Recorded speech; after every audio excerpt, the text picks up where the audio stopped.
Well, thank you to both Eds. Thank you for being here. Thank you for your support in the campaign. We look forward to campaigning more together between now and polling day. What we'll do is we'll take some questions. We'll take some questions from some journalists and from some others, some people. But why don't I start this? It's only journalists with their hands up at the moment, but they're also people, so why don't we just go with that? And we'll challenge that assumption by the question. Now, not everybody in the audience knows everyone. You're all famous. But you can just remind folk in the audience who you are. Okay. Yep. Thank you. Sophie Ridge, Sky News. This is a question for both Ed Miliband and Jim Murphy. Mr. Murphy, you've made a great play about being your own man, about being separate to the Labour Party in Westminster. Ed Miliband, are you more of a hindrance than a help north of the border? Clearly, I don't see it that way. Look, I think that we're setting out the big election choice. And, you know, what you've heard today is the real choice at this election. You can either have a Labour government or a Conservative government. And what we're exposing today is, you know, let's ask the Scottish people, you want to end Tory austerity. What is the way to do that? What we've shown is that the SNP are going around in this campaign claiming that they're going to end Tory austerity and they're going to extend it. And that is the devastating consequences of what Jim got Nicola Sturgeon to admit on Wednesday night, that she still wants full fiscal autonomy.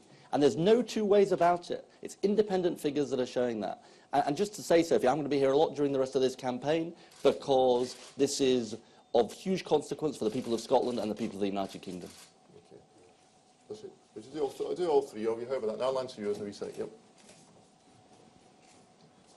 Brian, you've been quiet so far. Why is that? My hand up, Jim. You're ignoring me as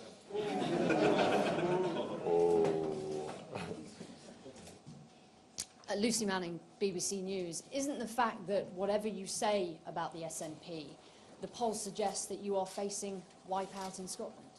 Well, let's see what happens on May the 7th. I've got an old-fashioned view, which is nobody's voted in this election yet, and people are still making up their minds. And I think lots of people, not just in Scotland, but across the United Kingdom, are thinking about what outcome they want from this election. And look, what I would say very clearly is if people want to see the back of a Tory government, and lots of people in Scotland do, there's only one way to achieve that. There's only one way to see the back of a Tory government, and that is to vote Labour. And the SNP have a very strange argument, which is they want to see the end of a Tory government. They claim, but the means of doing it, apparently, is not to vote Labour. Not to vote Labour here, not to vote Labour in England, not to vote Labour in Wales. That is a very, very strange argument, and it's a wrong-headed argument. And so, as I say, one way to get rid of a Tory government is to vote Labour. Yep.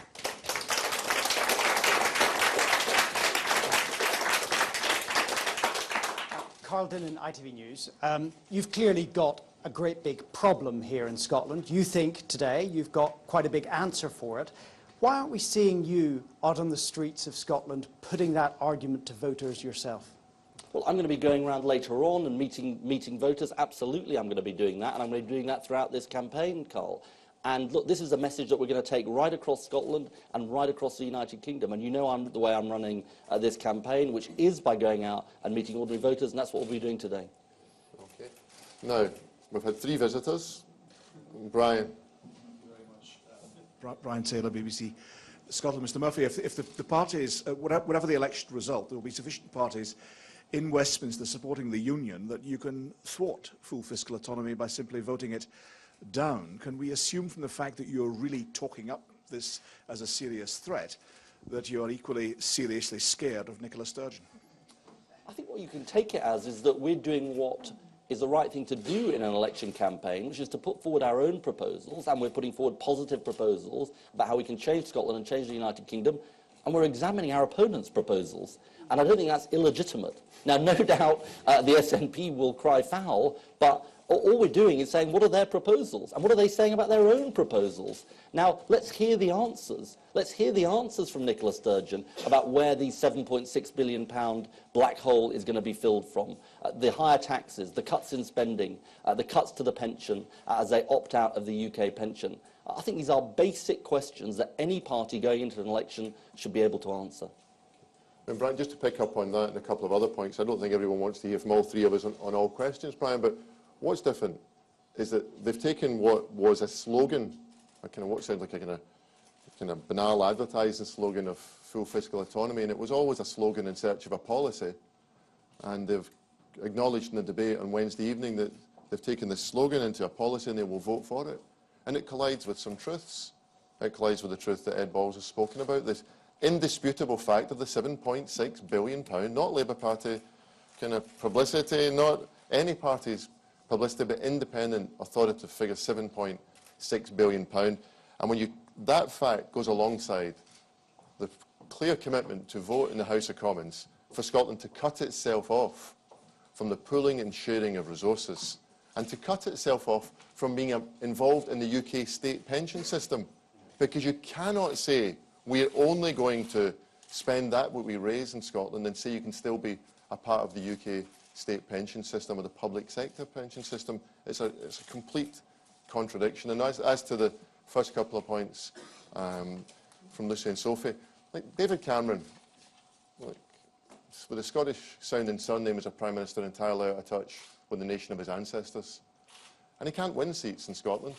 Like, I'm not, as Ed says, like, we're not going to get involved in doing the post-match analysis of an election that hasn't yet happened. But one thing that appears clear, is based upon all recent history, is David Cameron can't win seats in Scotland. So he needs someone else to beat the Labour Party for him. And he's cheering on the SNP each and every day because he can't win in Scotland, and he's using the SNP as his little helpers in this election here in Scotland. Now, we'll come along here. Yep. Sorry, we'll do the back row. Yep. And we'll just again focus it out. Thank you very much. Gary Gibbon from Channel 4 News. We've done a poll on tactical voting here. Tactical voting could make the difference in Scotland, potentially, or it could help your party. Our poll suggests half of Tories are ready to vote Labour if that's the only way of getting the SNP out of a seat, half of Lib Dems as well. Do you urge more tactical voting? Do you welcome those Tory voters to your fold? I've got a simple view, which is I urge people to vote Labour. You know, maybe that doesn't surprise you very much. But look, I urge people, you know, from any party to vote Labour, because I want as many people as possible to vote for the Labour Party, and because I think we've got the best offer for the future of Scotland and the future of the United Kingdom. Hi, James Cusick from The Independent. Just in the last week or so, we've just heard an enormous gulf between the Labour Party and the SNP, and today makes that gulf, I think, even wider. Can you comment on almost anything positive that you would think about a potential deal, agreement, call it anything that you would, with the SNP? Just make it clear, how big is the gulf and how likely or unlikely is a deal? The gulf is very wide. Look, the gulf is very wide because they have a totally different set of priorities. And look, you know, in a way, it does boil down to what is their priority. Their priority is not social justice. They want to claim they're the party that has a priority of social justice, but look at what they're proposing. And look at what their reaction has been to fair Labour proposals. Whether it's on 50p, where they've been dragged kicking and screaming to the party, or the mansion tax. I'm not even sure they yet support the mansion tax. Or the decision, or on non-DOMs, where they've been remarkably silent on what we announced on non-DOMs. Just go through the list. And you know, remember, this is a party that, until very recently, was proposing a 3p cut in corporation tax as their only redistributive measure. So, look, there is a very, very wide gulf between them, and we're not having a coalition with them.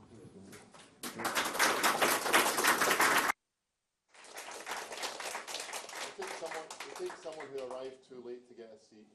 On you go. Hi, Cameron Briggs, Person Durham. Would it be fair to say that you're trying to rally no voters behind this idea of trying to stop the SNP in their tracks because of this economic black hole? And also, do you think that Nicola Sturgeon and Nigel Farage are equally dangerous to the future of the UK? Do you want me to? How do you want me to do it? Like Nigel Farage and the SNP and Nicola Sturgeon are different organisations, different parties for a different purpose, and I just don't think it's fair to compare the two. On the idea of rallying kind of no voters, as Ed said, we're looking for the votes of all Scots. This vote isn't about last year's disagreement, it's about this year's decision. Who do we want as Prime Minister of the United Kingdom? And it's how do you build a fairer Scotland? So it isn't about last year's disagreement, it's about this year's decision. And look, there'll be, look, there are, and as Jim and I have discussed before and said before, there'll be people who voted yes in the referendum last year. That was last year's decision. But I think it's really important that those people recognise that this is a totally different choice from the choice of last year. This is, do you want, it's a very simple equation, and actually this is the thing that is not argued by anyone. Do you want a Labour government or do you want a Conservative government? That is the basic choice. And we have the prescription for a Labour government, which is to vote Labour. Okay. Now, I can see a man's hand with a blue sleeve, but because both of the gentlemen there have got blue shirts on, I can't tell whose body it's attached to. So, oh, like you said, okay. It's Seven Carell at The Guardian. It's a question for Ed Balls. Mr Balls, has the Labour Party actually done any calculations about the impact on the block grant for Scotland of your own spending proposals for the next 5 years? If so, what are the impacts on Barnett? And if you haven't done the work, why not? Well, the fact is we've got, unlike the Conservative plan, a different plan and a balanced plan. So this is the choice. As Ed said, there's two trajectories for spending and the economy in the next few years, depending on if you have a Tory government or a Labour government. The Conservatives are signed up to deeper spending cuts in the next 3 years than in the last 5. Even before we look at the SNP black hole, that would mean very deep cuts to spending here in Scotland. And also, if you get a Conservative government, you won't get the immediate action that we will deliver in 2015-16 from the mansion tax for the health service in Scotland, or the bank bonus tax for jobs for young people in Scotland, or the bank levy for to be spent in the way in which Jim chooses to spend here in Scotland. But that is money which we will use in the rest of in England and Wales for childcare. We're saying you can actually get the deficit down every year. You can cut the deficit every year. We're not aiming for George Osborne's plan of an overall budget surplus. We want a current budget surplus and the national debt falling by the end of the Parliament. We're not going to sign up to an arbitrary timetable, but we want to do it as soon as we can in the next Parliament. And we are going to have cuts to spending in unprotected areas outside, for example, health and education. We're doing a zero-based review of every pound we spent. We published 12 different reports showing how we can make those sensible spending cuts. But also, we're going to put the top rate of income tax back up to 50p for people earning over £150,000. We're not going to pay the winter allowance to the richest 5% of pensioners. And then thirdly, we're going to tackle at source the underlying problem for Tory austerity, which is that people are worse off. The wages have not kept pace with prices. And so, for example, we will deliver the increase in the national minimum wage. A no to Tory austerity, absolutely. Absolutely. A no to SNP austerity, absolutely.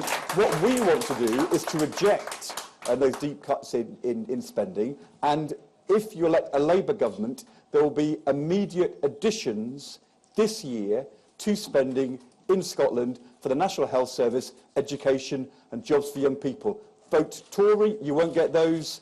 Vote SNP, you won't get those. Vote Labour, you will get those here in Scotland for the NHS, education and jobs. That's the choice.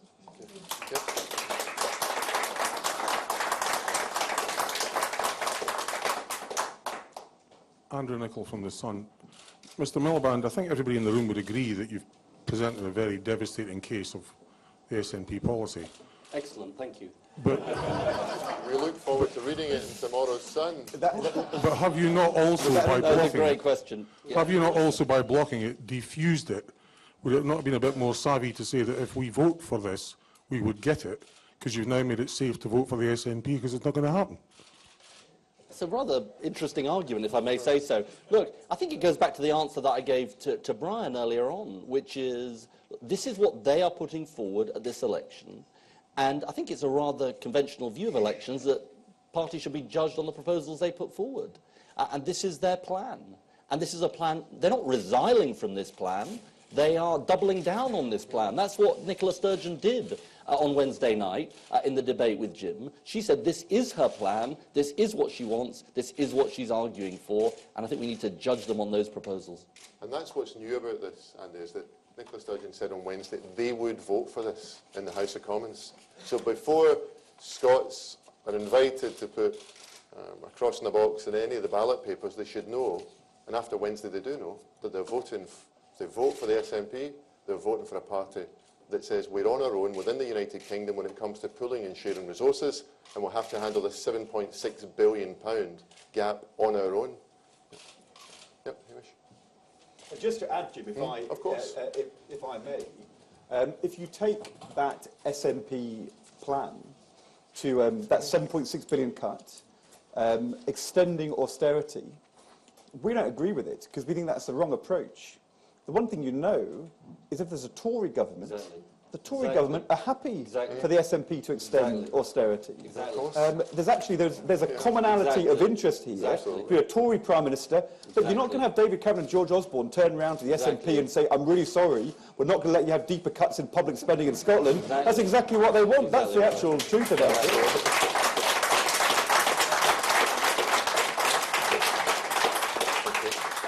Hamish MacDonald from The Times. A question for Mr Miliband. Mr Miliband, one of the issues that has not really come up in this campaign as yet is foreign affairs, but there are people who are very interested in this. Can I just ask you this question? You've been a strong supporter of a Palestinian state. If you're Prime Minister, could we expect the British government to recognise Palestine within the first year or two? Look, what we said, there was a vote in the House of Commons, which you will remember, on the principle of recognition, and we voted for that, and that was consistent with the principle we'd previously taken when it came to a decision at the United Nations, where I believe the British government abstained, the current government, and we said we would have voted for it. But what we said at the time of that vote was that that was a vote for the principle of recognition, and clearly a decision about when recognition would take place was dependent on how it could constructively help negotiations. And I'm not going to get into today speculation on when that would precisely be. That's a judgment we'll have to make at the time. Okay. Now, I'm being told I've got one more question I can ask, and there was a young man behind Hamish.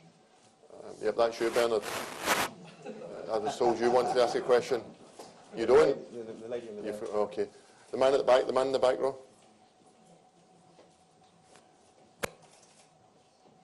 Sorry, Bernard, I was told you wanted to ask a question. You asked enough on Tuesday night, I guess. Yeah. Andy Phillip from the Daily Record. Question for Ed Miliband. You said that the independence question is settled, despite 45% voting yes last year. Are you not in danger of undermining Jim's attempts to win back former Labour supporters who voted yes? Well, you know, the interesting thing about this, Andy, is that I'm simply saying what the SNP have said. I mean, look, the SNP said at the time of the referendum that this would settle the question for, I think they said, a generation and a lifetime. That's right, a lifetime. That was what they themselves have said. And so, you know, I think what we're simply doing is holding the SNP to their promises. And I've got to say that as somebody observing the debate on Tuesday and Wednesday night, when Nicola Sturgeon got back into this question and gave her sort of slightly flanelling answer, I don't think she got a great response from the Scottish people in the audience. And I think that says something about the mood of both the British people and the Scottish people as well. Absolutely. Well, just to finish on this, because we've been signalled that time's up, I'm sorry to those people who didn't get to ask the question, and I'm sorry to all the real people who didn't get to ask their questions, but we want to take the journalists firstly.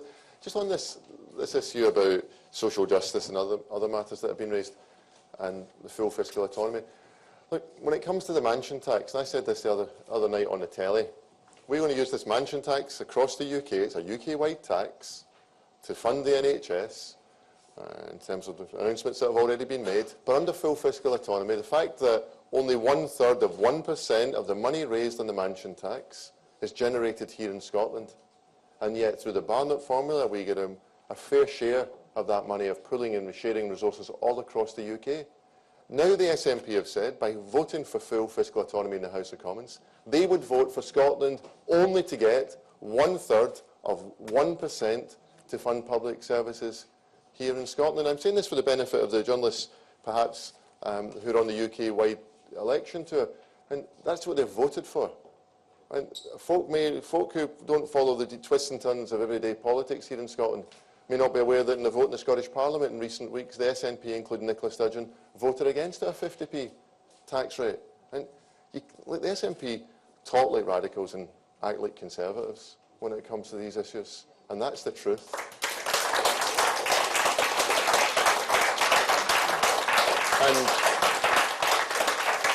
And just the final thing to say is that look, This isn't a rerun, as Ed alluded to and I've spoken about, this isn't a rerun of last year's vote. So Andy, the point that was raised by someone towards the end there, like, people who voted yes or no in last year's referendum want change. They were crying out for change. There was a disagreement, and an honest, passionate disagreement about how we got that change in our country. Our appeal today is to those people who still want that change, who still believe in that sense of social justice, who want to help make Scotland and the United Kingdom the fairest nation on earth. We have the chance on May the 7th to deliver that sort of change, but it's a change that can only come with a vote for the Labour Party and the election of a Labour government. Thank you very much.